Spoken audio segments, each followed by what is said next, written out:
বোয়ালখালীত বিএনপির রাষ্ট্র কাঠামো মেরামত ৩১ দফা কর্মসূচি বাস্তবায়নের লক্ষ্যে আসনের বিএনপি মনোনীত প্রার্থী আলহাজ মোহাম্মদ এরশাদুল্লাহ সমর্থনে উঠান বৈঠক অনুষ্ঠিত বাংলাদেশকে কিভাবে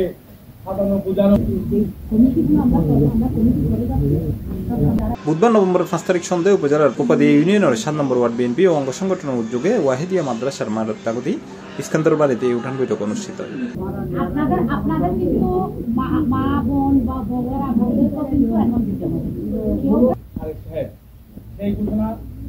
আপনাদেরকে পৌঁছে দেওয়ার জন্য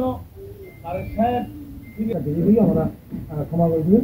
ওরা যে আজকে উড়ুমুড়ি একটা মানুষ হইলেন ইনশাল্লাহ আরো তারা সাহেব প্রার্থীর পক্ষে নিরঙ্কুশ বিজয়ী আর সবচেয়ে বড় হল যে অন্য কিছু নয়। মোহাম্মদ কলিমুল্লাহ হুজুরের সভাপতিত্বে এটা প্রধান অতিথি আছেন উপজেলা বিএনপির সাবেক সহ সাংগঠনিক সম্পাদক মুসলিম মিয়া। এছাড়া প্রধান বক্তা আছেন শ্রীপুর খরণদ্বীপ ইউনিয়ন বিএনপির সাবেক সাধারণ সম্পাদক নজরুল ইসলাম বাবু।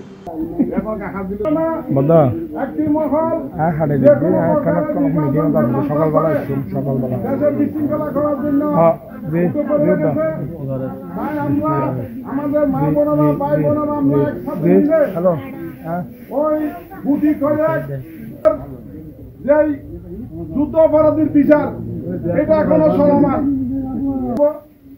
এরশাদ ভাই আপনাদের পাশে থাকবে, তাই আমি আজকে এছাড়াও এর বিশেষ অতিথি হিসেবে উপস্থিত আছেন আমদাদ আনসারি, শাহিদ আক্তার শেফু, বাবরুদ্দিন, উসমান গনি, মোহাম্মদ জাহাঙ্গীর, রায়হান, মোহাম্মদ জাফর আলম, ইস্কান্দর, মুবিনুল হক সহ আরো বোধ কে